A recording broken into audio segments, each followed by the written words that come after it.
ಸಮರ್ಥ ಸದ್ಗುರು ಸಿದ್ಧಾರೂಢ ಮಹಾಸ್ವಾಮಿಗಳ ಶ್ರೀಚರಣಗಳನ್ನು ಹೃನ್ಮಂದಿರದಲ್ಲಿ ಸ್ಮರಿಸಿಕೊಂಡು,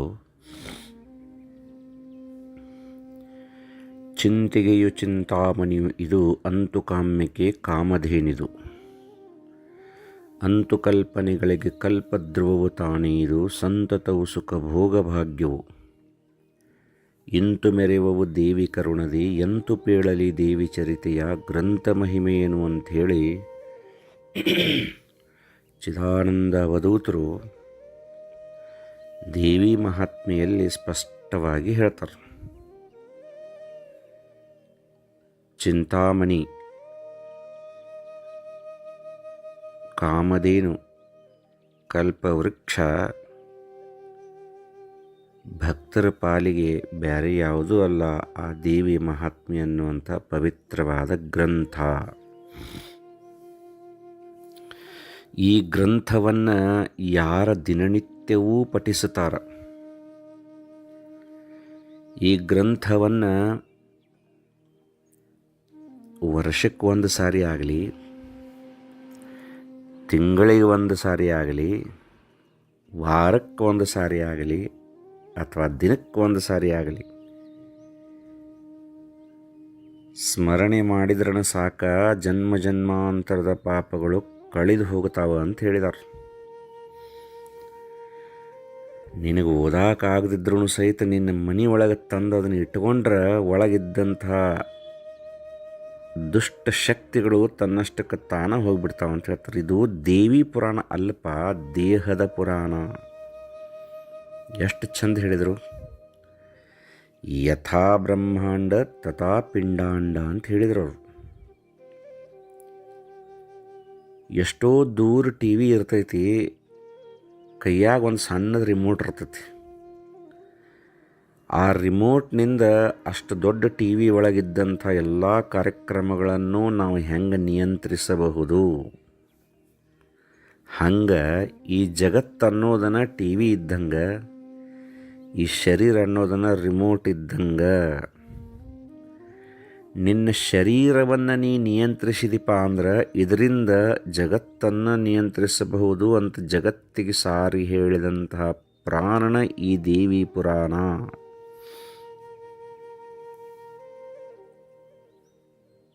ಜ್ಞಾನದ ಕೊಡ್ಲಿ ಹಿಡಿದು ಅಜ್ಞಾನದ ಕಂಟಿ ಕಡಿಬೇಕು ಅಂತ ಆತ್ಮಾನಂದ ಅಪ್ಪವ್ರು ಹೇಳ್ತಿದ್ರಂತ.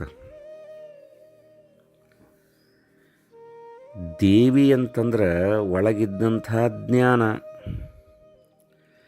ರಾಕ್ಷಸರು ಅಂತಂದ್ರೆ ನಮ್ಮಲ್ಲಿರುವಂಥ ಅಹಂಕಾರ. ಬರೇ ಹೊರಗಿನ ರಾಕ್ಷಸರನ್ನು ಸಂಹಾರ ಮಾಡಿದ್ದನ್ನು ನಾವು ಗಮನ ಕೊಡಲಾರ್ದ ನಮ್ಮೊಳಗಿದ್ದಂಥ ಅಹಂಕಾರ ಮಮಕಾರಾದಿಗಳನ್ನು ನಮ್ಮ ಜ್ಞಾನದಿಂದ ಕಡ್ದು ಹಾಕಿದಪ್ಪ ಅಂತಂದ್ರೆ ಅದ ನಿಜವಾದ ಆತ್ಮ ಸಾಕ್ಷಾತ್ಕಾರ.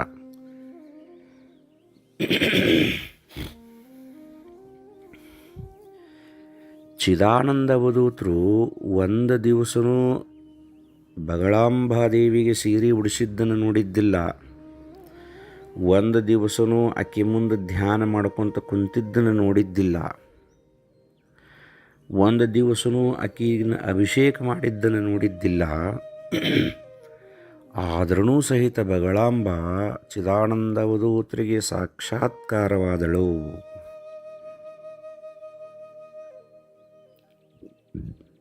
ಇದನ್ನು ನೋಡಿ ಒಬ್ಬ ಭಕ್ತ ಬಂದ ಚಿದಾನಂದ ಅವಧೂತರಿಗೆ ಕೇಳ್ತಾನೆ ಇದನ್ನು, ಯಪ್ಪ ನಿಮಗೆ ಹೆಂಗೆ ಭೇಟಿ ಆದ್ಲ ಅಮ್ಮ ಅಂಥೇಳಿ.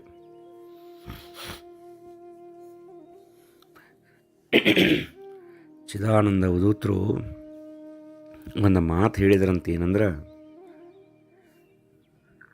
ನನಗೆ ಹೆಂಗೆ ಭೇಟಿ ಆದ್ಲು ಅಂಥೇಳಿ ಕೇಳೋದಕ್ಕಿಂತ ನಿಮಗೆ ಹೆಂಗೆ ಭೇಟಿ ಆಕ್ಕಳಂತ ಹೇಳ್ತಾನಂದ್ರ, ವಿರತಿ ಬಲಿಯಲ್ಲಿ ಬೇಕು ಜನಗಳ ಪರಿಚರಿಲ್ದಿರಬೇಕು, ಮಾತಿನ ಹರಿಯ ಬಿಟ್ಟಿರಬೇಕು, ಬಹು ಏಕಾಂತವಿರಬೇಕು, ಹಿರಿದಶನವನ್ನು ಬಿಡಲು ಬೇಕು, ಬರುವ ನಿದ್ರೆಯ ತಗ್ಗಿಸಲು ಬೇಕು, ಮರೆಯಬೇಕು ಪ್ರಪಂಚವಾಸನೆಯೆಲ್ಲ ಕೇಳೆಂದ. ಎಷ್ಟು ಚಂದ ಹೇಳಿದಾರೆ. ವಿರತಿ ಅನ್ನೋದು ಆತ್ಮನಿಂದ ಹುಟ್ಟಬೇಕು. ವೈರಾಗ್ಯ ಅನ್ನೋದು, ಭಕ್ತಿ ಅನ್ನೋದು ಆತ್ಮನಿಂದ ಇರಬೇಕು. ಭಕ್ತಿ ಅಂದರೆ ಏನು? ನಿಷ್ಕಾಮವಾದಂಥ ಪ್ರೇಮ, ಅದ ಭಕ್ತಿ.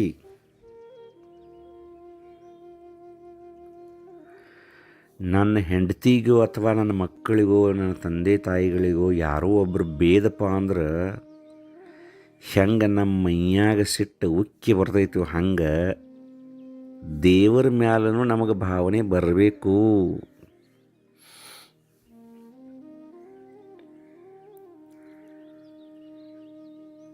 ಆತ್ಮನಿಂದ ನಿನಗೆ ವಿರತಿ ಅನ್ನೋದು ಹುಟ್ಟಬೇಕಪ್ಪ.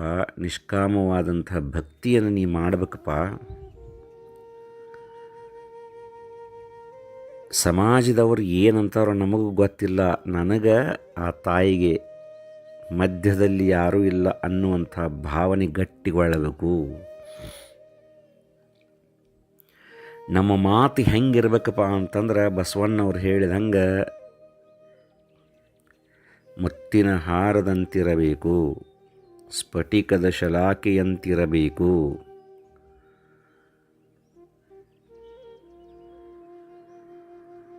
ಮಾಣಿಕ್ಯದ ದೀಪ್ತಿಯಂತಿರಬೇಕು, ಲಿಂಗ ಮೆಚ್ಚಿ ಅಹುದಹುದೆನ್ನುವಂತಿರಬೇಕು, ಮಾತಿನ ಹರಿಯ ಬಿಟ್ಟಿರಬೇಕಂತ ಹೇಳಿದ್ರು ಅವರು ಚಿದಾನಂದ ಓದಿದ್ರು. ಹಂಗೆ ಯಾವ ಮನಸ್ಸು ಗಟ್ಟಿ ಮಾಡ್ತಿರಲ್ಲ, ನಿಮ್ಮೊಳಗೆ ನಿಮಗೆ ಬೆಟ್ಟ ಕಳಪ. ಆಕಿನ ಹುಡುಕಬೇಕಂತಂದ್ರೆ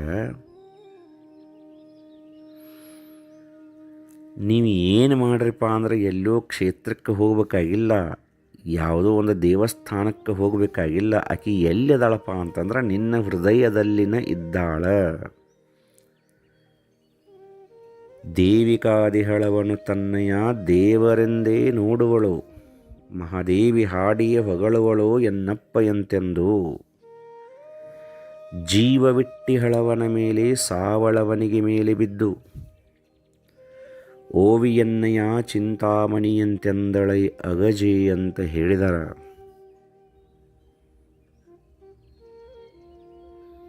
ನಾವು ಹೆಂಗೆ ಅಕ್ಕಿನ ದೇವರಂತ ನಂಬಿದೇವಲ್ಲ, ಆಕಿ ತನ್ನ ಭಕ್ತರನ್ನು ದೇವರಂತ ನಂಬಿದಾಳಂತ.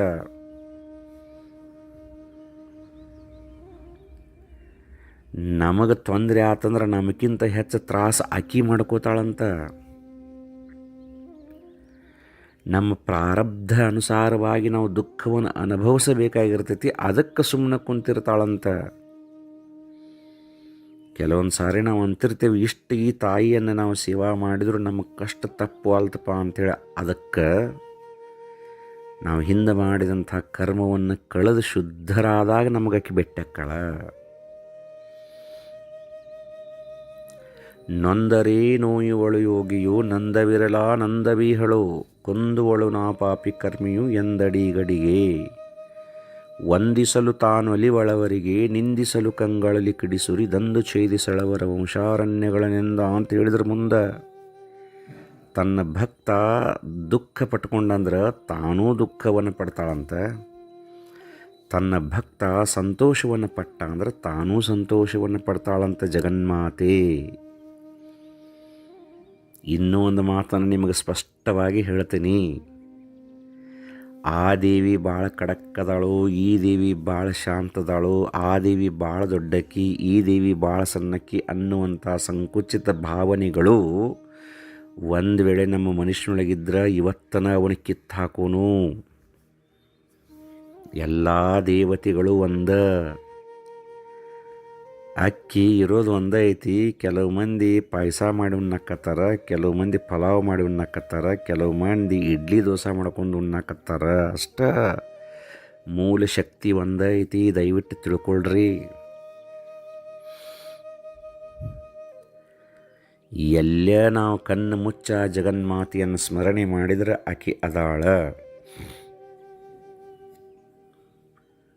ಅದ ದೇವಿ ಪುರಾಣದೊಳಗನ ಹೇಳ್ತಾರೆ ಚಿದಾನಂದ ಅವಧೂತರು ಏನಂತಂದ್ರೆ,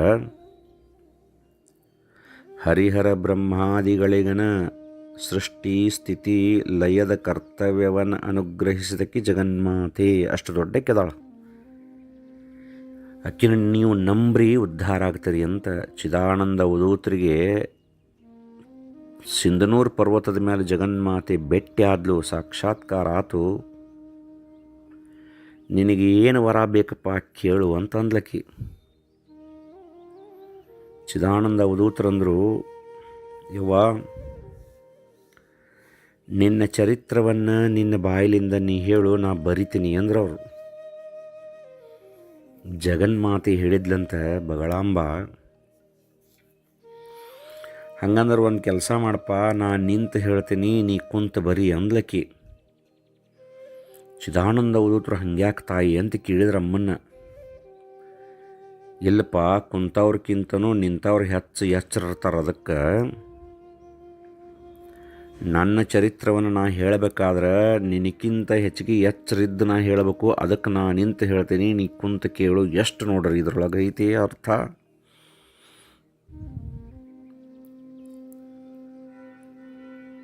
ಚಿದಾನಂದ ಅವಧೂತರ ಕಣ್ಣಾಗ ನೀರು ಹೊಂಟು. ಜಗನ್ಮಾತೆಯ ಆದಿಶಕ್ತಿ ಬಗಳಾಂಬ ನಿಂತ ತನ್ನ ಚರಿತ್ರವನ್ನು ಹೇಳಕತ್ತಾಳ. ಕುಂತು ಚಿದಾನಂದ ಅವಧೂತರು ಬರ್ಕೊಳಕತ್ತಾರ. ಈ ಭಾಗ್ಯ ಯಾರಿಗೆ ಸಿಗ್ಬೋದಂತ ಇದನ್ನು ಕೇಳಿದ್ರೇ ಇಷ್ಟು ಆನಂದ ಅನ್ಸಾಕತ್ತೈತಿ, ಮೈ ಜುಮ್ ಅನ್ನಕತ್ತೈತಿ. ಚಿದಾನಂದ ಅವಧೂತರು ಎಂಥ ಪುಣ್ಯಾತ್ಮರಿರಬಹುದು. 3 ದಿನ ಹೇಳಿದ್ಲಂತ ತನ್ನ ಚರಿತ್ರವನ್ನು. ಬ್ರಹ್ಮಹರಿರುದ್ರಾದಿಗಳು ಪರಬ್ರಹ್ಮ ಸಾಕ್ಷಾತ್ಕಾರವೆನಿಸುವ ನಿರ್ಮಲದ ದೇವಿಯನ್ನು ಭಜಿಸಿದರೇಕ ಚಿತ್ತದಲ್ಲಿ. ಪರಮ ಮಂಗಳೆಯನಿಪ ದೇವಿಯು ಕರುಣದಲ್ಲಿ ವರವಿಟ್ಟು ಅಜಶಂಕರನ ಹರಿಯನ್ನು ಕಳುಹಿದಳು. ಮಂಗಳೆ ಪರಬ್ರಹ್ಮೇ ಶೌರ್ಯಮಯ ಮಧುಕೈಟವರುಗಳ ಶೌರ್ಯರೂಪಿ ಪರಾಂಬೆ ಬಹು ಉತ್ಕೃಷ್ಟ ರೌದ್ರದಿ ಸಂಹರಿಸಿದಳು. ಸುದರ್ಶನಾಸ್ತ್ರದಲ್ಲಿ ದುಷ್ಟ ಮಹಿಷಾಸುರನ ಬಲವನು ಶಿಷ್ಟಳೆನಿಪ ಪರಾಂಬೆ ಬಹು ಉತ್ಕೃಷ್ಟ ರೌದ್ರದಿ ಸಂಹರಿಸಿದಳು. ಸುರರು ಹರುಷಿಸಲು ಪರಮಪರದೇವತೆಯು ರಣದಲ್ಲಿ ದುರುಳರಸಿಲೋಮನ ರುದಗ್ರನ ಹರಣಕೊಂಡಳು. ಸುರರು ನಲಿಯಲಿ ಕಾಗ ಮಹಾಲಕ್ಷ್ಮಿ. ಶೌರ್ಯರೂಪಿ ಪರಾಂಬೆ ಬಹು ಉದ್ದಂಡ ಸಚಿವನ ಚಕ್ಷುರಾಖ್ಯನ ಖಂಡಿಸಿದಳೆ ಮಹಾಲಕ್ಷ್ಮಿ.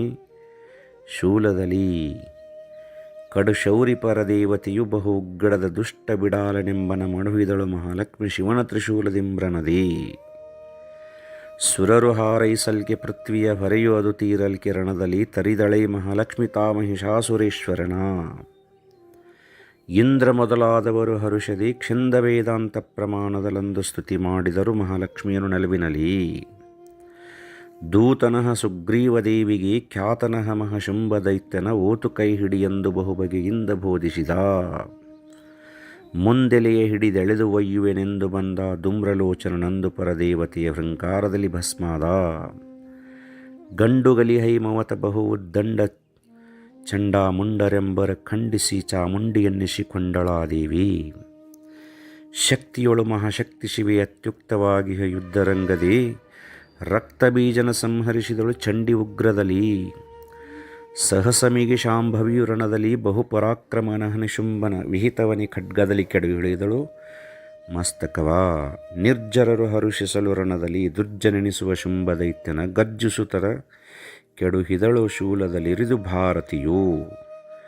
ಸುರವರರು ತಾವು ತಮ್ಮ ಮನಸ್ಸಿನ ಹರಕೆ ಕೈಗೂಡಲ್ಕೆ ರಣದಲ್ಲಿ ಪರಿಪರಿಯಲಿಂ ಸ್ತುತಿಸಿದರು ನಾರಾಯಣಿಯನೊಲಿದು. ಮಂಗಳಕ್ಕೆ ಮಂಗಳವೆನಿಪ ವೇದಾಂಗರೂಪಿಣಿಯಾದ ಮಂಗಳೆ ಮಹಿಮೆಯನ್ನು ಹೇಳಿದನು ಪರಮಾತ್ಮ.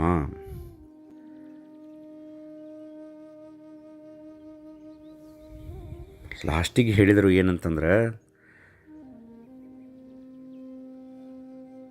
ದೇವಿ ಒಳಗೆ ಐಕ್ಯವಾಗುವಂಥ ವಿವರವನ್ನು ಹಿಂಗೆ 18 ಅಧ್ಯಾಯಗಳನ್ನು ಜಗನ್ಮಾತೆ ಚಿದಾನಂದ ಅವಧೂತರಿಗೆ ಹೇಳಿ ಬರೆಸಿದ್ಲಂತ. ಎಲ್ಲ ಮುಗೀತಂತ. ಮುಗಿದ ನಂತರ ಆತಪ್ಪ ಮುಗೀತು ನಾ ಹೊಕ್ಕೆ ನಿನ್ನ ಅಂತಂದ್ಲಂತ. ಆವಾಗ ಆಕೆ ಹೇಳಿದಂತಹ ಪುರಾಣವನ್ನು ಬರೆದಂಥ ಪುರಾಣವನ್ನು ಬಿಸಾಡಾಕಿ ಒಗೆದು ಬಿಟ್ರಂತ ಆಕೆ ಮಕ್ಕದ ಮೇಲೆ. ಆಕೆ ಮಕ್ಕಕ್ಕೆ ಬಂದ ಪುಸ್ತಕ ಬಡ್ದ, ಯಾಕಪ್ಪ ಯಾಕೆ ನನಗ್ಯಾಕೆ ಒಗದಿ ಅಂತ ಹೆದರಳು ಜಗನ್ಮಾತೆ. ಆವಾಗ ಚಿದಾನಂದ ಅವಧೂತರು ಒಂದು ಮಾತು ಹೇಳಿದ್ರಂತ, ಏನಂದ್ರೆ, ಯವ್ವ ಇಷ್ಟೆಲ್ಲ ಮಾಡಿ ನಾ ಹೊಕ್ಕೇನಂತ ಹೇಳಿದಲ್ಲ, ಅದಕ್ಕೆ ನೀವು ಹೋದೆ ಅಂದ್ರೆ ಈ ಪುಸ್ತಕ ತೊಗೊಂಡು ಏನು ಮಾಡಲಿ, ಅದನ್ನು ತೊಗೊಂಡು ಅತ್ತ ಹೋಗಂತ ಹೇಳಿದ್ನಿ ಅಂದ್ರೆ ನೋಡ್ರಿ ಎಷ್ಟು ತಾಯಿ ಮೇಲೆ ಸಲಿಗೆ.